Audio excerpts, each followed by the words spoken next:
What up, guys? Welcome to Forgemaster Metal Reviews, the place where you can get the most out of your metal. After our anticipated albums of 2022 list, Father Metal Trenches told us not to sleep on Fit for an Autopsy after I gave it kind of a, I don't really care for that sort of idea. We got a different spin on reactions on our channel where we give our thoughts from a metal musician and metal producer perspective. Let's give a run of this deathcore tune together, see what the fuzz is all about. Oh. It's got movement. I was expecting...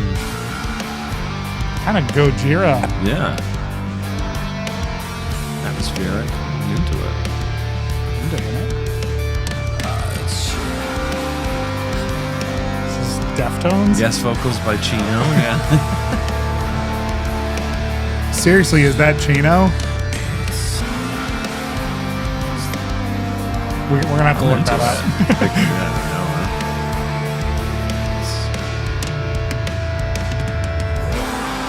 Wow, that's great. Will Putney is behind some of this, so we're gonna hear some insane Production. Yeah, the audio quality is gonna be top notch. Ooh. Up. Come on, hit me. Toms. Yes.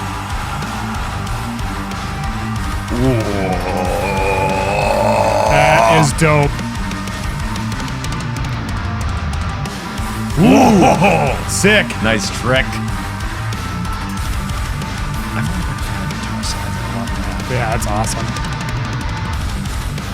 All right. Let's hit on a couple things here. Please. We heard some things. We heard some things. Really cool stuff. First of all, I love this so far. So thank you, Father Trenches. Yeah. We were gonna sleep on this, to be honest with you. I might have like checked out a song or two, but like Fit for an Autopsy, I've always lumped them together with JFAC and Whitechapel and bands that I just don't really care for. One of the things that I really want to hit on here is we're seeing this, I feel like a resurgence or a surge of very creative deathcore bands right now. For sure.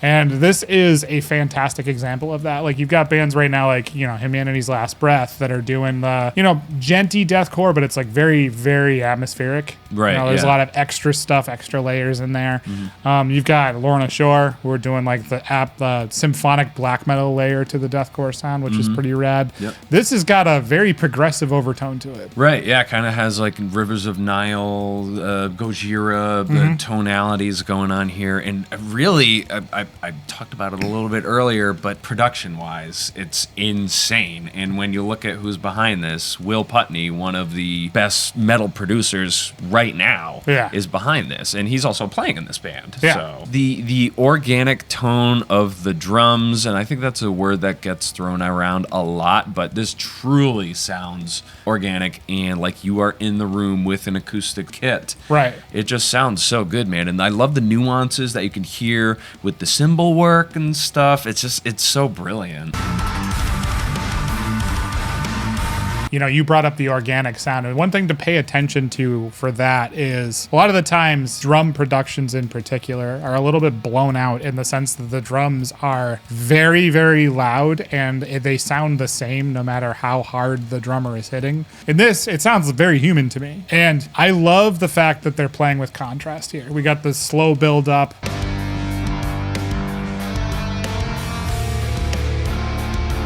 And then just before it starts getting heavy, you got this cool break. It's like very Deftones.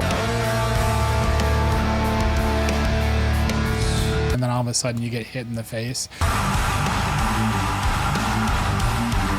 And we both loved that guitar slide. And I love how it was also matched up with the visual. Anytime that you can match up like something so distinct as a guitar slide or, a cymbal catch or something that just takes the listener out of the moment for a second, if you can match that with a visual as is done here, so cool. It's such like a cool thing to have. Like you got like the cool animation going and then just something that matches the animation with the song. It's the way you got to do it. Masterful so far. We're not even that far into the song yet. Vocal tones too. Yeah. There's that slide again. Yeah. Ooh. Yeah. Change. Wow. Oh. Yes. That's awesome. Those rolls sound so good. They do. There are those two towers.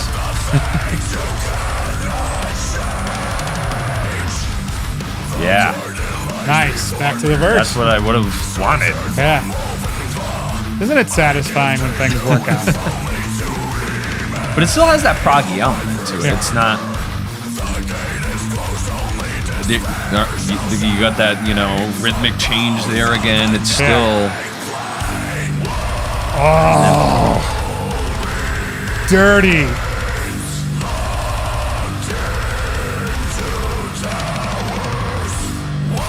Yes. Love the little break. The intensity ramps up with the cymbals in the second half of that. That's great.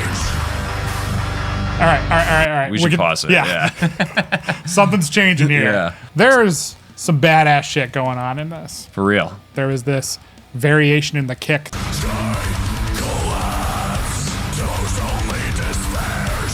That is a very great way, especially for a song like this where there's constant triplet motion. It's very easy for the listener to get used to what's happening. Yep. So when you introduce variation, that's a great way to take the listener out for a second and be like, ooh, Right. that's fucking cool right there. And they're very good at constructing that. So obviously, as you saw us, we were both hammer fist pumping away during the chorus because, man, there's just something so great, and especially with it contrasted against the verse, which is like a very, you know, syncopated driving sort of thing. Then you have this ba brrr,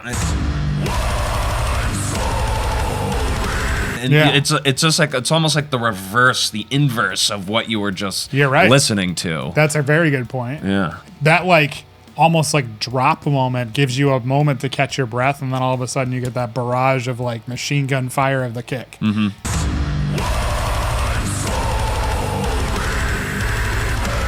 Very, very cool textures there. Yeah. The other thing you got too is there's like melodic guitar runs going on with the harsh vocals. Right. And there's a little bit of tonality in the harsh vocal too. Like you can kind of hear the key of the song in the harsh vocal tone. Yeah. Which I thought was a very interesting touch to do on the song. And that's what makes good vocalists in the metal world stand out, right? Because if you listen to anybody like Melissa Cross, who is a renowned metal vocalist, you shouldn't just be monotonously barking your vocals. You should be hitting or at least reaching for notes and stuff with your delivery. If you can pull that off as a singer and have some timbre and some gruff behind a note, you're immediately ahead of the pack. Yep, you absolutely are. Bass tone. Ooh, what's going on? What's going on? What the fuck?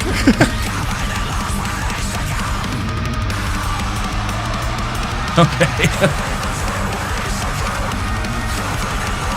Here's that classic chaotic deathcore Right. sound. This is think what I was expecting the whole song to be. Ooh. Now that was cool.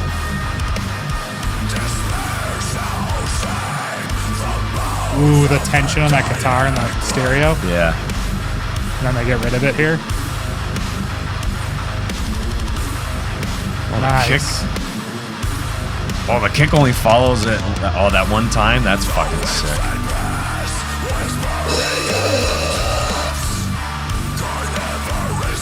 That's disgusting. This is so nuts.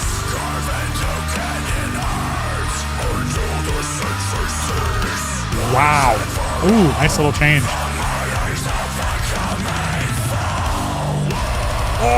Back into the chorus, That's baby. so good.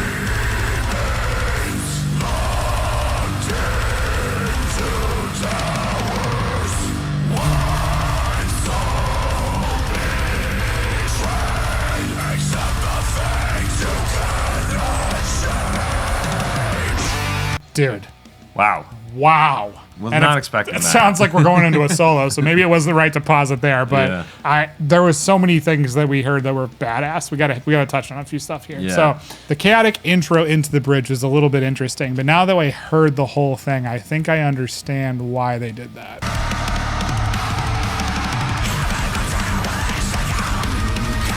That is kind of what I was expecting. Like I said, what I was expecting the whole song to sound like was that part, and I'm glad that they just kind of injected that, like, all right, we're still a deathcore band a little bit, and they got that, you know, dissonant, chaotic, freaking 7/8 string low end guitar going, and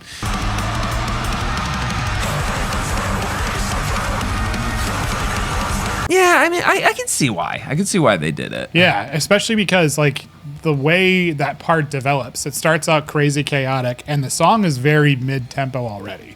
So if you go right into this kind of mid-tempo breakdown thing in the center of the song without a section like that, I don't think it's going to hit as hard. Right.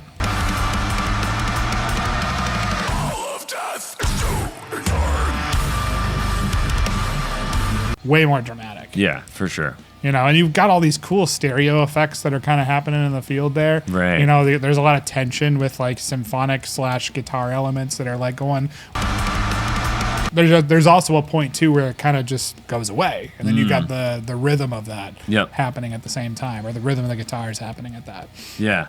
And I mean, we've talked a bit about drums here throughout this song. During this section especially, it almost feels like they just like cranked up the gain on the kick and the snare, man. Definitely.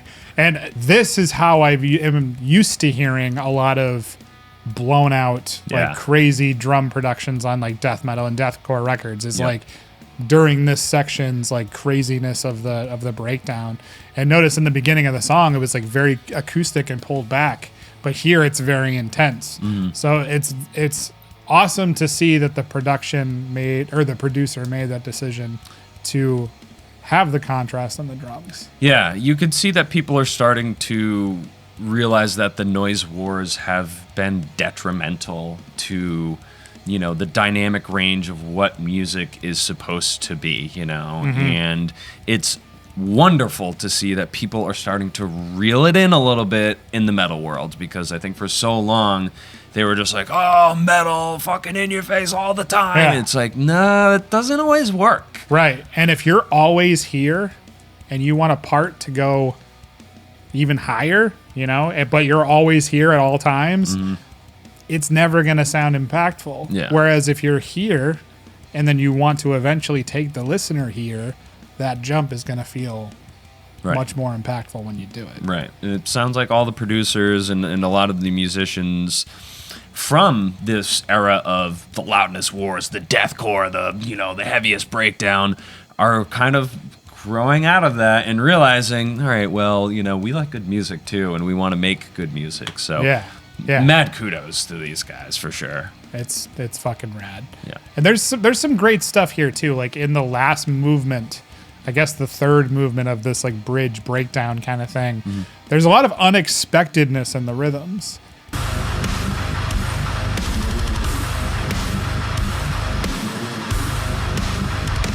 You know, there's like a random change that they threw in the middle of it. There was, you know, accents on various parts of the downbeat. It's a very great way for you to not be used to it, but still maintain the rhythm and headbangingness of the moment of the song. Yeah, right. Everything is really keeping you on your toes. You're still engaged with the song while getting pulled in different directions. Be like, oh, I didn't hear that. You know, I wasn't expecting that. Oh, I didn't hear that the first time I heard it. So that's something that we mention a lot on our reaction videos. We're always looking for little spots that you might not hear the first time, but once you hear it, you're not gonna unhear it. Yeah. And those are the best moments of the song. Yeah. Right. Ooh, nice.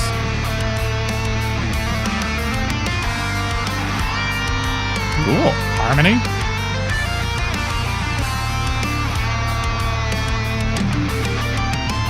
Wow. Awesome. A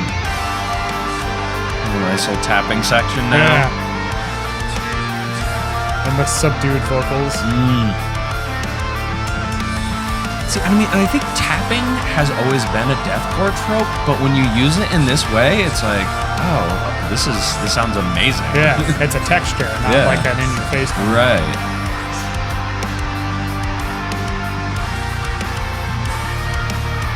Ooh, That's nice. Little sinister bend. Yeah, very sinister. It almost like wasn't even in key. Yeah. Okay. Ooh. I went for that.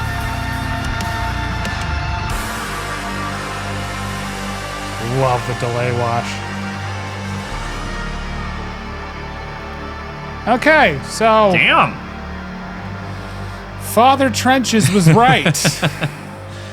We Well, man. should not have been avoiding that. Yeah. Because that was freaking dope. Highly unexpected, very forward thinking. I did not expect this from this band. Me either. In fact, now I'm actually super excited for the album. Absolutely. Because if the whole record's like this, it's right up my alley. I'm gonna love it. Yeah. Oh, What the Future Holds. It's coming out January 14th on Nuclear Blast Records. I think we're gonna be talking about this one. Yeah, potential to be maybe even on one of our top lists if the whole record is this good. So Right, for sure. we'll see what happens, I guess. Yeah. Thanks so much for tuning in. Let us know in the comments what you thought of this tune. Did you love it? Did you hate it? Do you hate us? Well, we love you. So with that said, make sure you like, subscribe, all that fun stuff. Thank you so much again, Forgemaster brethren. As always, remember that 2 towers are better than 1. Take care.